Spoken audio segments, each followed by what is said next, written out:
Hello, and welcome back to the Helsinki University startup stage here at Slush. My name is Anu Partanen. I have here with me now CEO George Baxter of Edinburgh Innovations, which is Edinburgh University's commercialization service for the researchers at the university. Welcome. Yes, thank you. And also for our students. And for students, and yes. for students, yes. Excellent. Good addition. So, tell us about it. What is it that you do at the University of Edinburgh to help innovation? We look after all of the intellectual property of the university, so patents, licenses, royalties.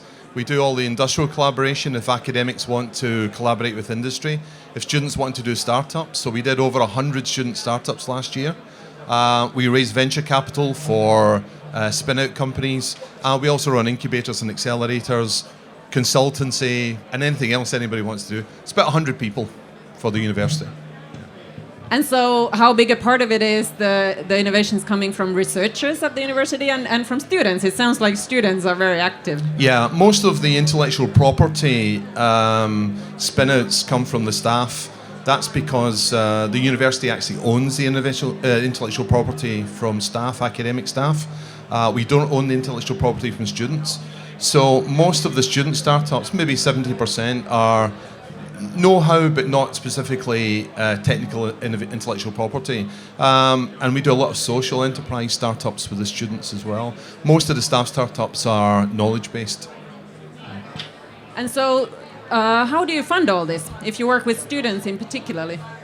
The university has actually very kindly made a commitment to fund my team to help students do startups. We see it as a really important part of the student experience at Edinburgh. We have 2,000 students registered on our enterprise services. We don't take any equity stake in any of the student startups, but there has been some research recently that shows that it is actually more advantageous. You would get more back in the future. If you're the friend of a student doing a startup and they make a lot of money, in the future they may just turn around and say, well, here you are, have 10 million back. So that's the model. We're being very kind and helpful to students, and then maybe in the distant future when I'm not working there, they come back and help fund other students to do the same thing. And so when you think about your researchers, what is the kind of help that they need the most to turn their innovation into a commercial product? The critical thing is for us, for academics, is most of our academics are fundamental researchers. We have 26, 27 Nobel Prizes at the university, so very research intensive. It's very unusual to get an academic who's both a world-class academic and also world-class at entrepreneurship. So our job is to make it easy for them. That's in a number of different ways. How do you do a startup? How you can make the royalty and the licensing situation very easy. Can you find chief executives and CTOs for the companies that they want to start? Can you find them investment money from venture capitalists or angel investors? So all of those ways. And the university actually, we've put our own money into it. So we've ring-fenced about £30 million of university money to put into various venture capital funds, and we're using that to leverage in other venture capital funds. We've done about 5 or 6 deals in the last couple of years to bring probably access to around 2 to 250 million of venture capital into the Edinburgh region, just by seeding it with our own money. And so would you say that this is part of the tradition at the University of Edinburgh, or is this something brand new? Well, we've been going since 1583, so it's quite difficult to create a tradition at Edinburgh. So this is reasonably new. If you go back 10 years in Edinburgh, we had 1 or 2 startup companies in the digital field. We've now got cluster of 150 companies, including 2 unicorns, FanDuel and Skyscanner, who are based in Edinburgh. We have the UK's #1 computing science department, which is why a lot of the digital and data companies want to be based in Edinburgh. So we're trying to create that tradition. Probably go back 10 or 15 years was the start of it, with a really excellent computing science department, the first one in Europe to do AI research, for instance. So we're trying to create something which is more along the lines of Stanford or MIT or what Cambridge have done in England. So I was just going to ask that how important is it to look at what other universities have done and sort of learn from their mistakes or their successes, or how did you model the Edinburgh innovations? I think it's very important. We have some really excellent models in the UK. I think what Cambridge have done, what Oxford are on the path towards doing is really important. You look at the components of a good innovation ecosystem, access to talent through the academics, access to funding, a good place to live, which is why our partnership with the city is so important. There's no point having lots of available money to do startups if no one wants to live in your city. So the critical component of the partnership with the city is actually creating a city which is a fun, enjoyable, good place to live with good education, transport links and so on. That's such a great point. And you have a strong partnership with the city of Edinburgh. So what is it in practice? What do you do together? Yeah, the biggest thing we've done just about 2 years ago now, we signed a deal with the University of Edinburgh, the City of Edinburgh, the Scottish Government and the UK Government. And those of you who know anything about British politics, to get the Scottish Government and the British Government to work together on something was quite remarkable. So we actually got Nicola Sturgeon, First Minister of Scotland, and Theresa May, who was then the Prime Minister of the UK. I mean, we've had quite a lot, so it's difficult to keep up. But we got the two of them to come to the university and sign the agreement. That's impressive. for a major innovation deal on data-driven innovation.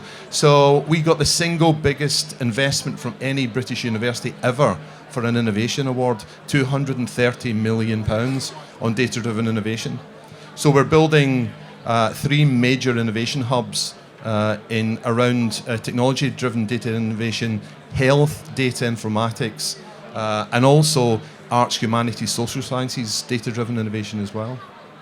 So what do you think were your strengths, or how did you make the case that the University of Edinburgh is the place where this should happen? It was part of a British policy to have city deals where the UK government would devolve powers to the cities, and most cities, got some additional funding for education, transport, health and so on. Edinburgh took a unique viewpoint though and said, what are we really, really good at? We have, as I said, we have the UK's top information sciences department. So that distinguishes us from probably any other city in the UK or in Europe. So we proposed to, and this was I can't take credit, this is my colleagues before I arrived. We proposed that we should build on that and create the data capital of Europe, which is the vision for the City of Edinburgh, driven by all of the partners, the other universities that we're partnering with in Edinburgh, the City Council, the Scottish and national government. So it's a unique opportunity. It's a 600 million innovation programme, of which the university gets about £230 million investment. So do you think it's important for a university to sort of, in this regard, in turning innovations into businesses, to specialise? Yeah, it's absolutely the heart of what universities do. We've done research, teaching, sort of traditional knowledge exchange for a long while. It's what I would call the fourth strand of what universities do, which is economic development. And in fact, if you go back to our history of Edinburgh, when we were founded in 1583, we were founded by the city. We weren't founded by a pope or a queen or a king, which is what almost all universities are founded by. We were founded by the city fathers, as it was then, to teach their sons then for commerce. So we were always a civic university, and we're really going back to our roots as a civic university, doing innovation and helping to grow the economy of Edinburgh as well, and much wider, the city region and the economy of Scotland and the UK generally. And so what is it, do I understand correctly that you also teach entrepreneurship actively to students at the university? And are these students always from specific fields, or have you managed to get students from very different fields? No, it's a good question. I mean, historically, everybody thinks of engineering and science and tech, but probably half of our students come from arts and humanities and social sciences. And what we specialise in doing is putting together a partnership of the tech students with the non-tech students, so the business people, MBA students, people from politics, philosophy, economics, English, history, linguistics, everything, bringing that diversity into the business teams. So we've won lots of competitions recently, and the strength of our teams is that we've got people from across all 3 of our colleges, arts, humanities, medicine, and also science and engineering. So it's really important that it's not just about tech, it's about people who can think up new ideas and develop new businesses, not just about the technology in the businesses. And so is this part of the curriculum in general in your university? Yeah, well, we run it sort of informally now. We run enterprise events. What we're hoping to do is that enterprise and data-driven innovation become a core part of the curriculum at University of Edinburgh. And that will distinguish our graduates in the way that MIT have done. If anybody's visited MIT and you talk to the students there, they've really embedded entrepreneurship into the curriculum there. And we want to try and do that as well. And so what do you think this means for the region as a whole, for the ecosystem, if you think of the city and the university together? It's absolutely critical, because if you look at the Scottish economy, it's very heavily weighted towards the public sector, not the private sector. We are, if you look at the University of Edinburgh, we are now the largest employer in the city of Edinburgh, 15,000 employees. So we're a big economic force. We're about a 3 billion GVA economic force. And we're one of the pinnacles, I think, of excellence in Scotland. I mean, Scotland has, everybody knows whisky and tourism and, the banking sector and so on. But higher education in Scotland is fabulously successful. We are a world top 20 university. So we really need to engage with the local and the regional economy for the benefit. And that helps everyone. It just makes it better for everyone. As I say, back to this point about having a really good city to live in with opportunities for all the citizens. So do you think the companies and startups that might spin out from Edinburgh, would they stay in Edinburgh area, or will they just leave for London immediately? No, that's part of raising the funding. What we're really hoping to do is, we can start up, several hundred companies a year. We want them to stay in Edinburgh or in Scotland, or at least in the UK. We actually don't have a big leakage rate to London at the moment. We don't have that. We have had a couple of sales to Chinese and American investors, but interestingly, the companies stayed in Edinburgh. And the reason, when you ask the founders why they stayed in Edinburgh, is the high quality of the students coming out of University of Edinburgh and the other universities in Edinburgh. It's really important. What we always forget about universities is the biggest contribution to the economy from universities is our students. Not our startups, it's our students. So if we keep producing really high quality students to do startups, to work for companies and so on, that's a huge contribution to the economy. And from what I understand, Edinburgh University is really international, obviously. You get students from all over the world, researchers are all over the world. Do you see that in your startups? Yes, we do. We have 43,000 students. So we are the biggest university in Scotland, one of the biggest in the UK. Just about half of our students now are non-UK.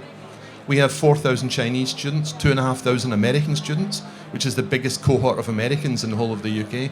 And that's reflected, probably actually disproportionately, our overseas students reflected in our entrepreneurship.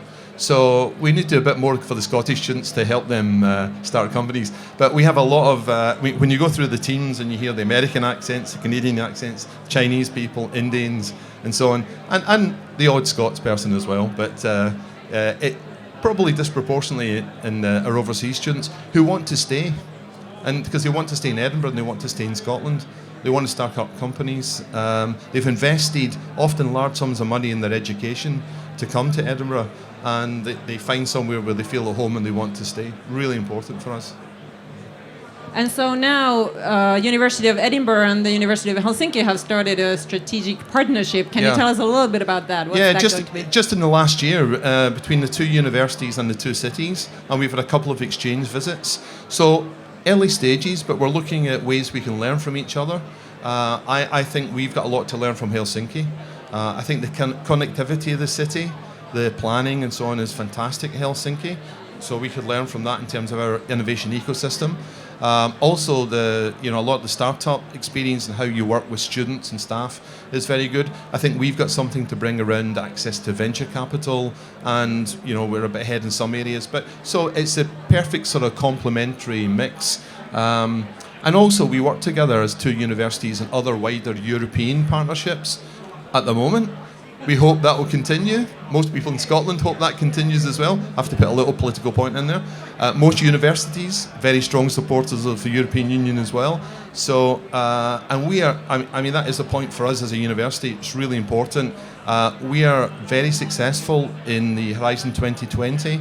We're very successful in the European Research Council as well. probably second or third in the whole of Europe in that. So staying in that viable European network is critical, and we're in a lot of those networks with the University of Helsinki already around research and teaching.